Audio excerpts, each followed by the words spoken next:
Station નજીક શેરી ફેરિયાઓ હટાવાતા તંત્ર અને વેપારીઓ વચ્ચે ઘર્ષણ। ભુજ બસ સ્ટેશન નજીક શેરી ફેરિયાઓ હટાવાતા તંત્ર અને વેપારીઓ વચ્ચે ઘર્ષણ। ભુજના નવનિર્મિત બસ સ્ટેશનના ઉદ્ઘાટન પૂર્વે નગરપાલિકા અને પોલીસ તંત્ર દ્વારા શેરી ફેરિયાઓને હટાવવાની કાર્યવાહી હાથ ધરવામાં આવી છે। આ પગલાંથી શેરી ફેરિયા અને તંત્ર વચ્ચે ઘર્ષણની સ્થિતિ સર્જાઈ છે। ફેરિયાઓએ દાવો કર્યો છે કે તેઓના ધંધા માટે યોગ્ય વિકલ્પો વિના ખસેડવામાં આવી રહ્યા છે, જે તેમની રોજગારી માટે ખતરો છે। ફેરિયાઓએ અર્બન લેબ દ્વારા તૈયાર કરાયેલ પ્લાનની મોક ડ્રીલ કરવાની માંગણી કરી છે। નગરપાલિકા દ્વારા દાવો કરવામાં આવ્યો છે કે ફેરિયાઓએ સ્વેચ્છાએ ખસેડવાની સહમતિ આપી છે, તેમ છતાં ફેરિયાઓએ આ દાવાને ખોટો ગણાવી વિરોધ વ્યક્ત કર્યો છે। તેઓનું કહેવું છે કે તંત્ર દ્વારા કોઈ યોગ્ય વિકલ્પો વિના ખસેડવામાં આવી રહ્યા છે, જે તેમની રોજગારી માટે ખતરો છે।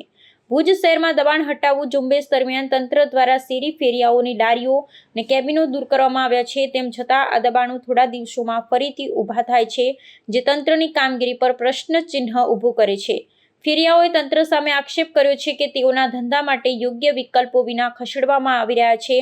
તેઓએ અર્બન લેબ દ્વારા તૈયાર કરાયેલ પ્લાનની મોક ડ્રીલ કરવાની માંગણી કરી છે, જેથી યોગ્ય વ્યવસ્થા થકી તેમના ધંધાને યથાવત રાખી શકાય। નગરપાલિકાની લાઇટ બ્રાન્ચ શાખાના એન્જિનિયર કે જેમને દબાણ વિષય અને એન્યુએલએમ વિશે કોઈ ખબર નથી, શેરી ફેરિયાઓના કાયદાઓ અંગે કોઈને ખબર નથી, દબાણ હટાવવાની પ્રક્રિયા બાબતે શું કાર્યવાહી કરવી જોઈએ, કઈ રીતે ફેરિયાને હેન્ડલ કરવો જોઈએ એ કોઈ બાબતની ખબર નથી।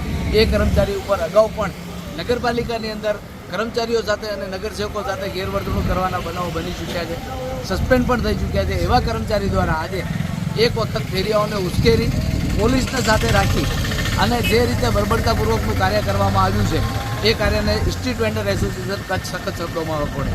શું બનાવ બન્યો હતો આજે નગરપાલિકાના કર્મચારીઓ, લાઇટ બ્રાન્ચના કર્મચારીઓ શિવમભાઈ એન્જિનિયરની સાથે જઈને ફેરિયાઓને મારવા માંડેલા। એમનો માલ જપ્ત કરવા માટે જ્યારે ફેરિયાઓ ના પાડી, ફેરિયાઓ વિરોધ તો કરે એટલે ફેરિયાઓ જ્યારે ના પાડી તો એમના સામે બળજબરી કરવા માંગ્યા અને બળજબરી કરતાં ત્યારે જે ફરજ પરના પોલીસ કર્મચારીઓ હતા, જે ટ્રાફિક પોલીસ માટે, એ ટ્રાફિક પોલીસના કર્મચારીઓ આવીને ફેરિયાઓને મારવાનો કૃત્ય કરેલ છે। શું કાર્યવાહીની માંગ છે? શું અહીંયા અમારી માંગ છે કે જો આ પ્રકારની કાર્યવાહી થશે તો સંગઠન દ્વારા આગામી દિવસોમાં પ્રશાસનને કોઈ પણ પ્રકારનો સાથ સહકાર નહીં મળે।